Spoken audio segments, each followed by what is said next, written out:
guys, it's Maddie, and today I'll be doing a review on A Court of Wings and Ruin by Sarah J. Maas. So this is the third book in the A Court of Thorns and Roses series, so if you haven't started this series yet, or if you haven't started the second book yet, I'd recommend not to watch this review since it may contain spoilers for the first two books. But I do have a review out for both A Court of Thorns and Roses and A Court of Mist and Fury, so if you want to check that out, if you're interested in this series, then go ahead and do that, and then come back to this one once you've read those two books. So let's just get started with the review. This book takes place shortly after where A Court of Mist and Fury left off, and Feyre is in the Spring Court spying on Tamlin and living there for the time being. The plot took a lot of different directions that I didn't love. I think the pacing was off for me a little in this book. For the most part, there was more talking and less action, which made some parts of it a little boring. Nothing really exciting happens until the last few hundred chapters of this book, which makes me think that this book could have been like 100 pages shorter. I will say that the latter half of the book did pick up, but the ending left me a little disappointed. At the end of this book, there is a war going on, which left a little bit of excitement since there's a war going on and tensions are high. But the bad thing about the climax or the end of the book for me is that not a lot of characters made really any sacrifices, and I'll get more into that in the spoilery discussion of this video. But because of this, I felt a lot less emotionally attached to the characters because they were getting off so easily that I couldn't really feel any sympathy for them or root for them, because it was just kind of irritating that they weren't really making any sacrifices. So I really didn't like that about the book, and the ending, unfortunately, is probably the worst thing about this book for me. Most of the characters were further developed in this book. However, there were some characters that weren't as present in this book, so they kind of fell flat for me. But Feyre's character was further developed, and I loved seeing her grow stronger in preparation for this war. And I really loved how present Feyre's sisters were in this book. This is the one book where we get to see a lot of them since they are living in the Night Court, since they have become Fae. And we get to see how they are dealing with becoming Fae and how that's changed them. I've grown to really like Nesta a lot. In the other book, she came off as really unlikable, but in this book, she becomes way more likable. I really love her character. And as well as Elaine, I've always loved her. In this book, she's really sad because she's not really in good terms with her becoming Fae. She doesn't love it, and also because she was supposed to get married and now she can't. So I really felt bad for her in this book because she really didn't want to become Fae, but she had to, and it just breaks my heart to see her so upset when she used to be just so happy and joyful all the time. The best thing about this book was the romance. I think it was just as good in this book as it was in the other book. Of course, I'm totally sold on Feyre and Rhysand now. I love them together. I think they work so well together. I really love how Rhysand allows Feyre to make her own choices, unlike Tamlin, who kind of kept her restrained all the time, which was annoying. But Rhysand really allows her to be herself, make her own choices, and I really love that. There are a lot of other romantic plot lines going on that I'm so rooting for. First, we have Nesta and Cassian, which is just I love them, and also Elaine and Lucien because they're mates, and I'm really hoping we'll get to see more of their relationships in the companion novels, because I would just love to see that, and I really hope we get that. The writing, as usual, for Sarah J. Maas is solid and beautiful. I love her writing style, and I will always pick up every book she writes. Overall, I do have to say this is my least favorite book in this trilogy, which is sad, but I just had a lot of problems with it, especially with the ending. It just left me kind of disappointed. But the one thing I loved about it was the romance, as I said. So many ships going on that I love, and I am still really excited for the companion novels that will be coming out next year. So that is my spoiler-free review on A Court of Wings and Ruin. Hope you guys enjoyed it, and hope I moved you to continue on with this series. Now, if you haven't read this book yet, I'd recommend to leave now, since I'm going to get into some spoilery discussions, and I wouldn't want to spoil you. But if you have read the book, then feel free to stay, and I am excited to get into some really big things that happened in this book. So let's just get started on that. So first, I want to talk about Tamlin and how freaking disappointed I am in him. I just don't know what's wrong with him. So in the last book, he was a jerk. He was awful, and I was hoping so bad that he'd be able to redeem himself in A Court of Wings and Ruin, But guess what? He doesn't. He doesn't. He doesn't even try. In fact, he's worse. I don't know what his problem is, because I loved him so much in the first book, and then he ends up like this?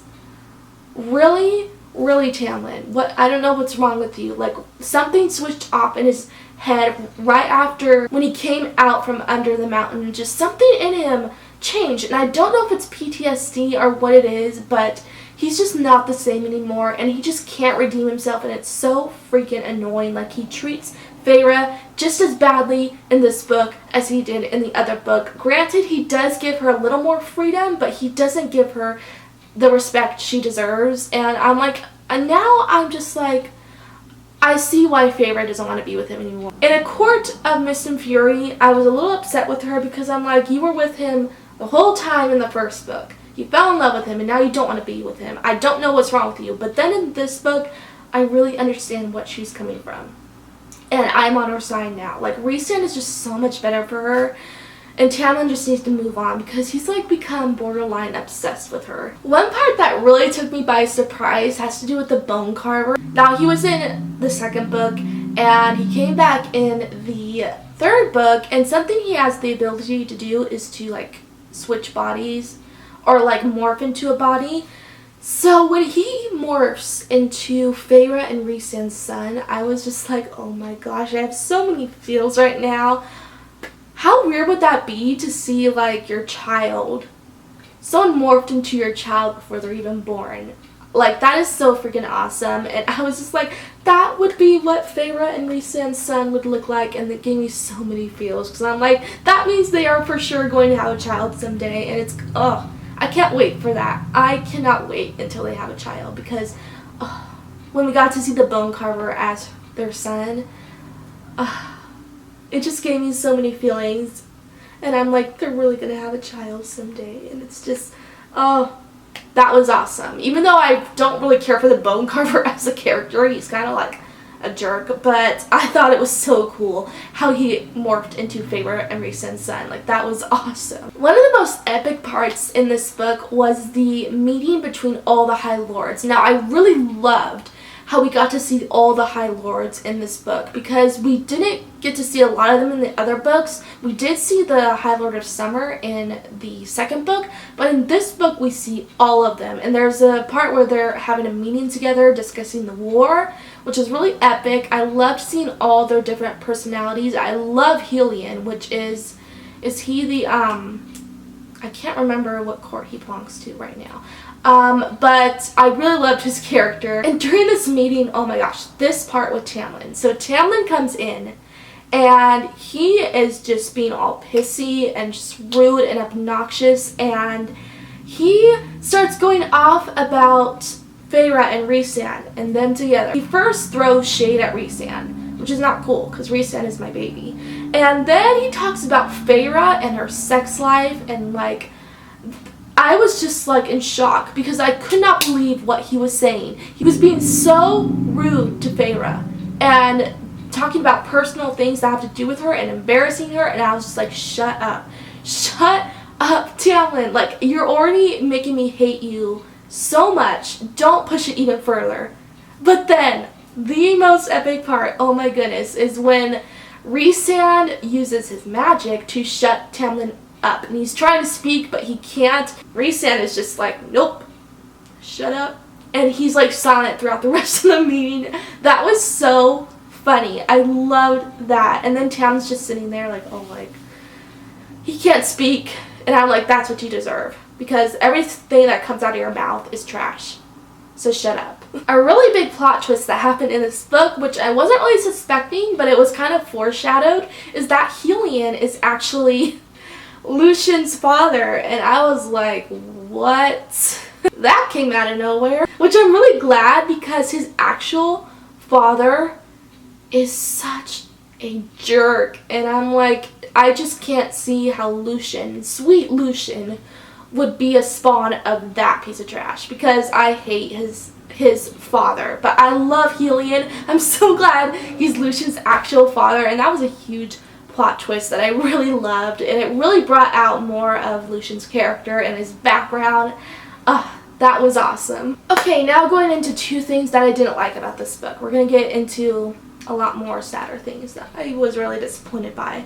So first thing pertaining to Moore. So, in this book, we get a plot twist, a really stupid plot twist, where Moore is actually bisexual. Like, she prefers having sex with guys, but she prefers, like, actual relationships with women. The reason I'm so upset with this is because we never got any indication that Moore was bisexual in the second book. Like, Sarah built this up for Azriel and Moore to kind of have a relationship, even though it was one-sided because Azriel liked Moore, but Moore wasn't into Azriel. And it got built up where we were thinking, like, okay, maybe they're going to be together, and we were rooting for them. And then we get this. We get this plot twist that Moore is actually bisexual. And it comes out of nowhere. And I do have to disclaim this right here. I am not saying that I don't agree that it's okay with Moore to be bisexual. I'm not saying this in a homophobic way, but it's just the way it was handled wasn't cool. Now, I understand that Sarah J. Maas has been getting some shade for not including LGBT characters in her stories, and I think what she decided to do was to throw in an LGBT character just out of random because she was getting so much like slack for not having LGBT characters in her stories. But the way she handled it it wasn't cool, because I think what she should have done is have like introduced a new character that was like gay or lesbian or bi, and that would have been fine. But why did you have to do it to Moore? Because it would have been fine if there had been some foreshadowing in like A Court of Mist and Fury to her being bi, but it just wasn't foreshadowed at all, so it just felt out of place, and I didn't like it because her and Azriel had been built up so much, and it was getting so intense, like, were they actually going to end up together? And then she throws this in, and Moore's like, this is the reason why I turn him down, is because I'm bi. And it's just like, it ruined Moore's character for me. It really did, and it was really disappointing because it makes me so mad, and I like feel like I have to rant about it. And I don't know if I'm the only one who feels this way about Moore, but it really disappointed me so much because I'm like, this is not supposed to be with Moore's character. We didn't get any foreshadowing to this. Why throw it in? It feels so out of place and forced. That's the main thing about it. It feels forced. Okay, moving on, because I'm just going to rant and ramble.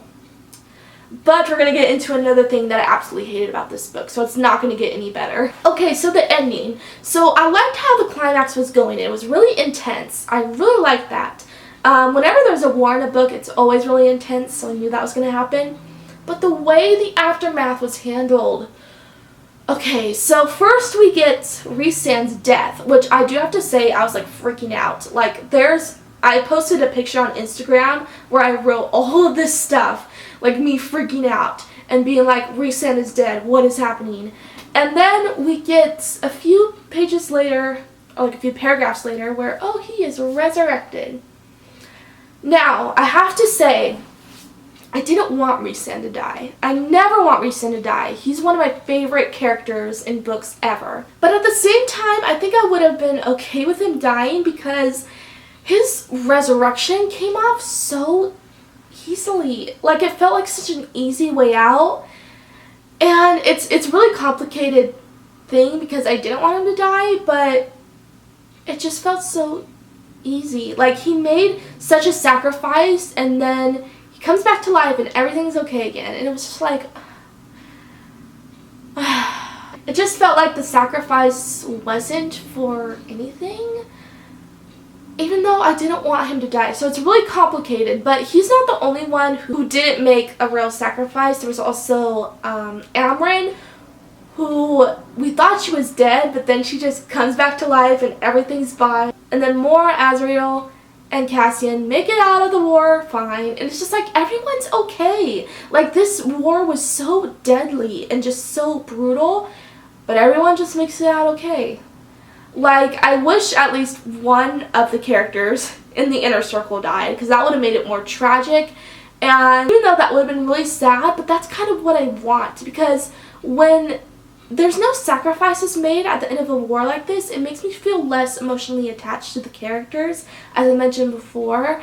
And it was just really frustrating, because in a war, I want to feel like so much intensity, like, are they going to make it? Are they going to make it out alive? And then when this happens, it just, I feel less attached to the story and what's going on. So I really hated that. I hated that there were no sacrifices made, and everyone was just came out of the war alive, which is so unrealistic, because in this battle of war, at least one or two people are going to die. And we did get some deaths, but they were just of the cereal, which I was a little sad that the cereal died, because I really like the cereal. And the Bone Carver and the Weaver, they all died, and also Feyre's father. But the thing is, they were minor characters, so I didn't feel much of an emotional devastation when they died. Maybe a little for Feyre's father, because he is Feyre's father. But that's not enough, because we're not very emotionally invested in those characters as we are with the inner circle. So I really hated that. I really hated that. It made me feel less of the intensity. And it's just I have to say to fantasy authors, make your characters go through sacrifices after a war. And I'm talking to you too, Sarah J. Maas, because I want to feel intensity and emotion and emotional attachment and sympathy for the characters, but I can't when you make them go out of a war like this. Okay. I understand you don't want to kill off your characters, because I know you're just as emotionally attached to the characters as your readers are, but it's just I want to see sacrifices made. I want to see them made, and that just didn't happen in this book. And one thing that I was thinking about while reading this is that Rhysand was resurrected because all the High Lords put their magic into him, just like they did with Feyre to turn her into a fairy. And I was thinking, couldn't they have done the same thing for Feyre's dad? He was dead too, but Feyre instead was Rhysand, save Rhysand! But she didn't feel the same way about her dad, which I understand that she didn't have that good of a relationship with her dad, but that's still her dad. So I'm why didn't she ask the High Lords to also save her dad? When it came to her dad, she was oh, alright, he's dead, whatever. And then when it came to Rhysand, she was having a panic attack. She's save him, save him. But when it comes to her dad, she's just oh, he's dead. It's what? You, that is your father. And I don't understand why the High Lords wouldn't resurrect her father too. It's just, I know he would have become Fae, but wouldn't Feyre want her dad to be alive too? It's just weird how she chose Rhysand over him. And I get that Rhysand's her mate, so maybe that's the main reason, but it's just I would think she'd want to save her dad too. So that was just really weird. Okay, going back into Tamlin, one thing I did like about him is that he did kind of redeem himself at the end of this book, because when he was helping resurrect Rhysand, he told Feyre to be happy, and that was just yes, you finally moved on. You're letting her go. Yes, I knew you could redeem yourself a little bit, Tamlin. I knew it. And that was good, because it gave him closure. He was done. He was ready to let Feyre go. And that was just I really liked that part. I'm finally Tamlin just kind of redeemed himself a little. I really liked that. And I guess that is all I have to say for spoilery things about this book. Like I said, there were a lot of parts I hated, but there were a lot of parts I loved. So I hope you guys enjoyed this discussion and this review. I can't wait for the other books in this series to come out. I know they're going to be awesome. So thank you guys so much for watching. I hope you enjoyed it. If you did, be sure to like, comment, and subscribe down below for more bookish related videos and reviews. And I'll be back really soon. Bye!